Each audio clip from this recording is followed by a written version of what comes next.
is so good. Well, he wants a 2025. Wow. Happy New Year, everybody. Happy New Year. Us and our 11 dogs. That's so weird. I know. Your future family? Well, I'll call them my love, or my loves, my little loves. Mm. Okay. What do you want to tell them? Well, our little loves. It is the 1st of the 1st. 2025. Yeah, 2025. And Evie and Percy had puppies, and they're 3 weeks old, and the puppies are just behind the camera, and Percy's sleeping. Hello. Good doggies. Good puppies. Oh my gosh, wait. Have you done it? They're getting out. Wait, I don't know. Wait, is it filming? It's a video. Oh, great. These are all our puppies. How can I 9 puppies. We just need to. Oh my gosh. Everybody wriggle over to the spot. Oh my god.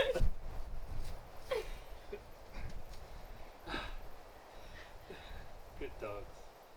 We are at our back valley property, which we don't yet own. We're pretending we own it. We're pretending we own it. We're under contract, and we're hoping that we get approval very soon. And this will be our forever homestead, our forever land. Where hopefully most of you kids will grow up and enjoy, and there'll be lots of food grown here and lots of abundance to enjoy. And yeah, and you'll know it like the back of your hand. This valley will be yours. plenty of adventure. Yeah, there's a forest over there, and you know, by the time you're teenagers, they'll. I mean, it's a young forest. The trees are only like 2 years old, so they're little.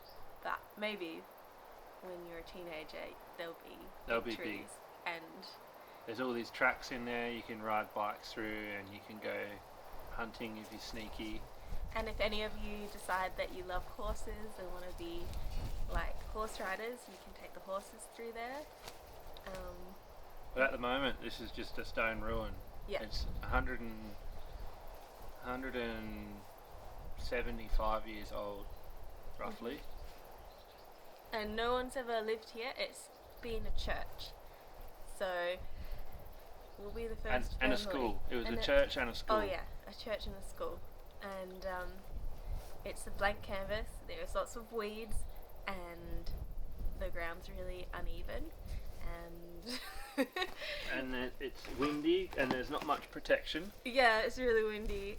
We hope it's like not too much of a windy existence. We'll turn it into a place of shelter. Yeah, we'll create some windbreaks and things. I want to read the article. Oh yeah, alright, we'll read the article. And we... Here we go. Oh yeah, you found it. Yeah. It was full of children, for the scores of surrounding settlers had families of from 10 to 12 children each.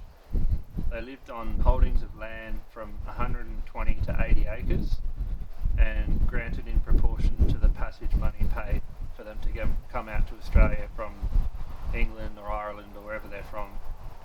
The women used to ride over the hills on horseback with a child on one arm and a basket of eggs and butter attached to the saddle, while sometimes they drove a pack horse.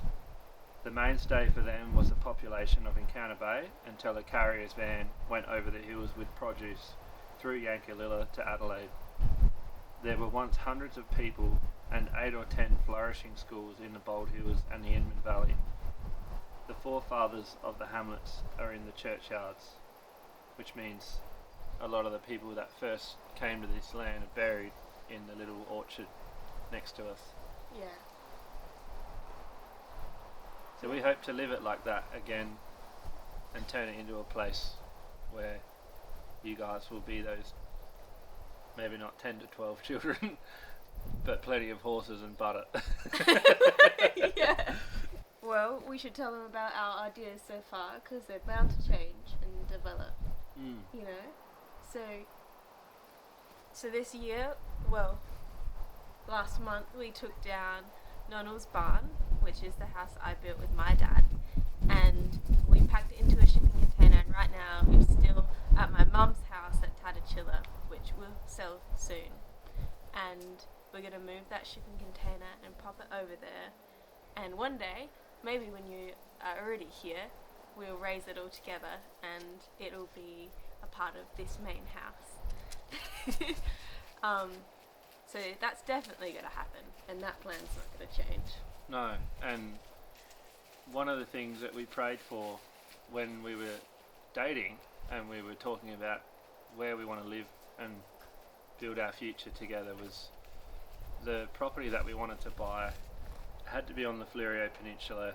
It had to have a dirt road because we didn't want traffic and lots of people, and we wanted privacy and beauty and just nature and wide open spaces, and it had to have a view and it had to have a stone ruin, and we found all those things in this place.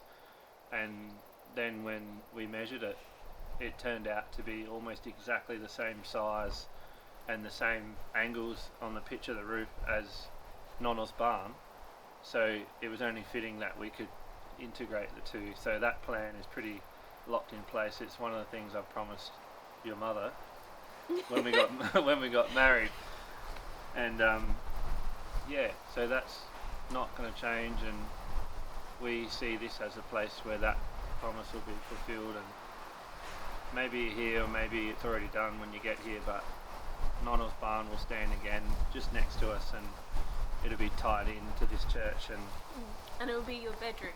Yeah. And the living room, and this will be the kitchen, and well, this will be the dining table where we're sitting right now. A big long dining table. The kitchen behind us, and maybe like a mud room, front door entrance room, right in front of us there. A little sitting room thing in each corner, maybe a fireplace or the cock and loft and over my shoulder, so it kind of like sits between the new and the old, and it warms the whole house. In the middle of the church, there is a big old she oak tree.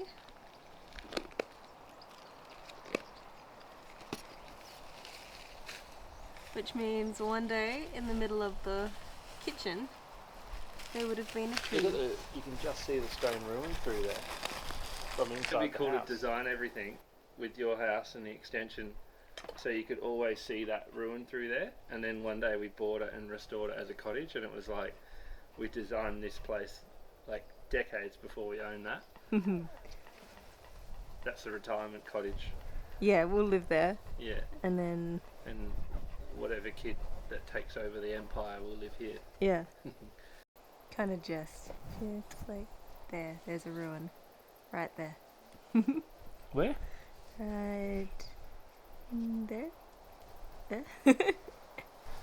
And yeah, I guess we've got a long journey ahead of us to live on this land, and there's a lot that needs to happen.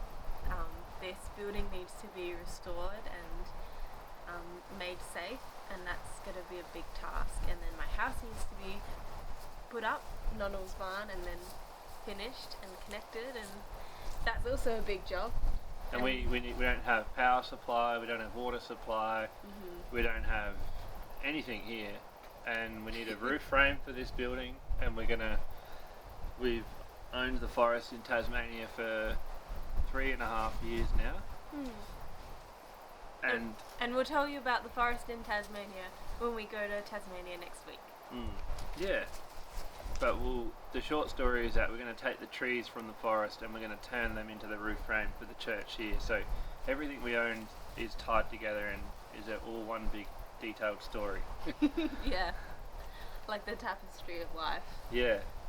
The journey of our lives and our story, and how it intertwines with every investment we make and every dream we have, that they would all contribute to each other and all be just a strong, fulfilling life.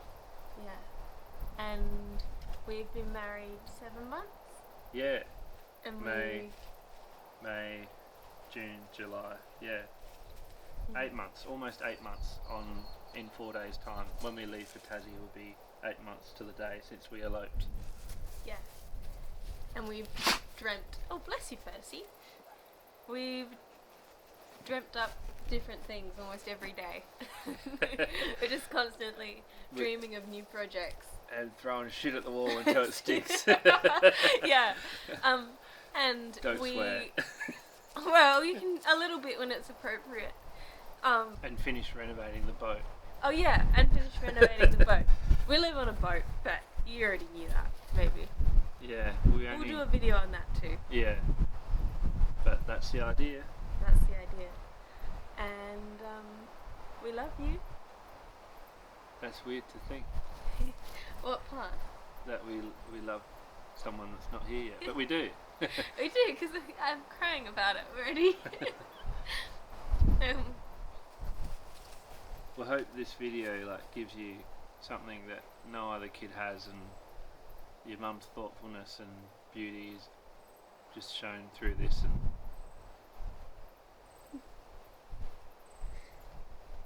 well, yeah. We love you, and we'll see you in the next video. bye.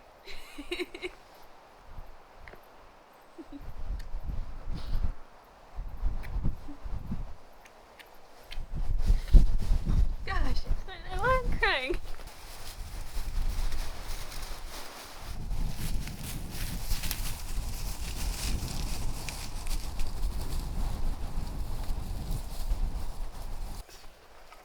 Isn't it, Evie? Good mama. You're such a good mum. Keeping the kids happy. You're a mum like I'll be a mum. As in, wherever you go, your babies go. Mm.